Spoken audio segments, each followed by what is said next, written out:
Good morning, everyone. I'm Mary Morrison. Congratulations, you made it to the middle of the work week. And I'm Barclay Bishop in for Chris Kane. Our coverage you can count on begins right now with the morning economic report.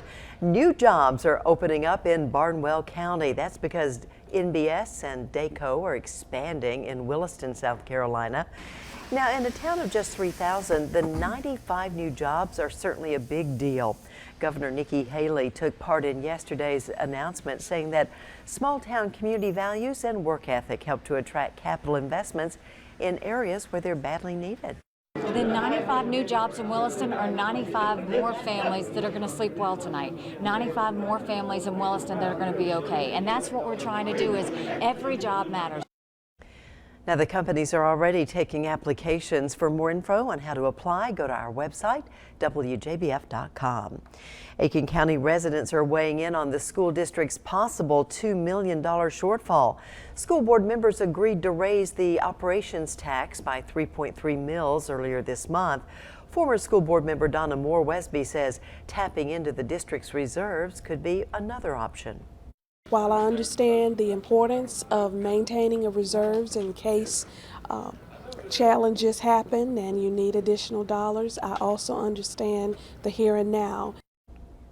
Now, the board is expected to vote on the budget Tuesday, June 25th. Columbia County's Board of Education also is working on the budget. Last night, the board approved a $1 million increase to fix a $4.6 million shortfall. There will be 3 public hearings on the matter next month before the change officially passes. In this morning's Crime Tracker report, a killer is still on the run. Richmond County investigators say that someone shot and killed 39-year-old Yosarian Brooks at a home on the 3600 block of Massoit Drive. The shooting happened around 12:30 yesterday morning. Richmond County investigators are still looking for a suspect in a separate shooting. 23-year-old Herman Brown is accused of shooting 25-year-old Marion Henley in the chest.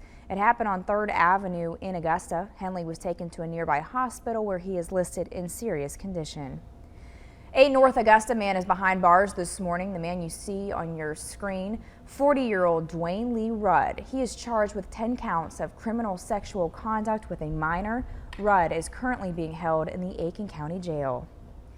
A state court judge has come up with a new way to deal with traffic tickets in Augusta. Judge Richard Slaby is proposing a traffic ticket bureau handle the paying of fines. Slaby says minor traffic offenses would no longer be seen as criminal offenses, and instead of having people go to court, they could just go to the clerk's office to pay their fines. Well, the benefit would be that you bypass the Solicitor General's office. If you have no criminal aspect to it, then there's no prosecutor involved. So individuals who have citations can simply go to the clerk, pay those bonds, not appear in court, forfeit the bonds, dispose of the case. Slaby says requesting a trial to contest a ticket would still be allowed. He tells us that at this time he does not think the Traffic Bureau would handle any city parking tickets. Well, folks are still talking trash about the Garden City's new garbage service. Last week, the city of Augusta has received hundreds of calls. Some say trash is being picked up late. Others complain it's being scattered about the neighborhood.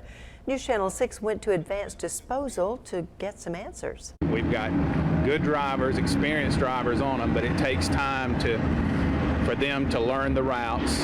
And if those cans are not placed properly, it takes them extra time to pick those cans up.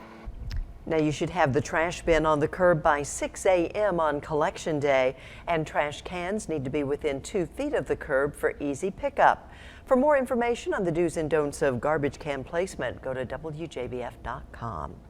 Well, warmer temperatures can be dangerous for kids and pets, and now the Animal Control Advisory Board wants the city to put warning signs in parking lots about the dangers of leaving children and pets in vehicles on hot days.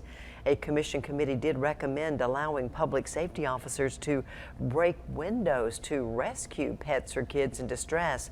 The full commission will vote next week. 2 homeowners in the city of Aiken had quite a scare. Aiken public safety officers say that white powder was found in both of their mailboxes.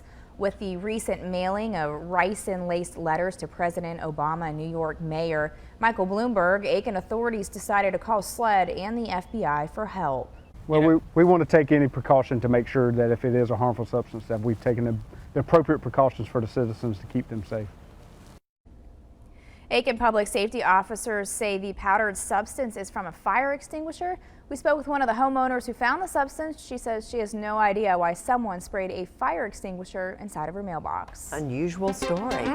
6 after the hour, back to Ed now in the Severe Weather Center. So Ed, heating up, what can you say? Yeah, I'll tell you what, if you've been, a lot of folks maybe want a little of an early taste of summer, well, you're certainly going to be getting it over the next couple of days. By far the hottest air that we've had so far this year, on the way for later this afternoon. But out the door right now, we're starting off dry, just mild, muggy. The radar network seeing what looks to be a couple showers there in Allendale County, but at this point I believe those are more of just some false echoes at this point. So we're staying mainly dry this morning. Again, a little bit of patchy fog as you head out this morning. It's now 70 in Edgefield, a warm 76 over in Louisville, Georgia. In South Carolina, temperatures hovering between 68 in Saluda and as warm as 74 right now over in Bamberg at this time. Zooming out, you're going to find a fairly quiet weather picture here. Just a couple of scattered clouds working across the region this morning, sort of what's left over from some thunderstorms off to our north. 77 this morning for that drive into work later on this morning. We'll be looking at the lunch hour temperature of 90, warm and muggy, no rain in sight. Afternoon rush just downright hot and humid at 97 degrees. Guys, as mentioned, more hot weather ahead for the rest of your midweek, but some nice relief coming away for the weekend as well. We'll talk about that coming up in a bit. Looking forward to it, Ed. Thanks. And now to a look across Georgia today. The area around the state capitol building in Atlanta will be open this morning after a bomb threat was called into the building housing the Georgia Court of Appeals yesterday. 5 buildings were evacuated and nothing was found. Also in Atlanta, Hartsfield-Jackson Airport is up and running this morning after a small explosion in a maintenance shed. Tuesday morning, several gates were closed and a concourse evacuated after the explosion.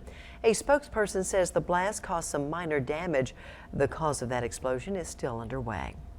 In this morning's consumer alert, 87 cases of hepatitis A have been reported in 8 states, and the CDC says 36 people have been hospitalized. Health officials say the outbreak could be linked to the Townsend Farms organic antioxidant blend, frozen berry and pomegranate mix. Townsend Farms recalled bags of the blend earlier this month. According to the company, the outbreak was traced to pomegranate seeds from Turkey. Hepatitis A is a highly contagious infection. Frequent hand washing is recommended to limit the spread.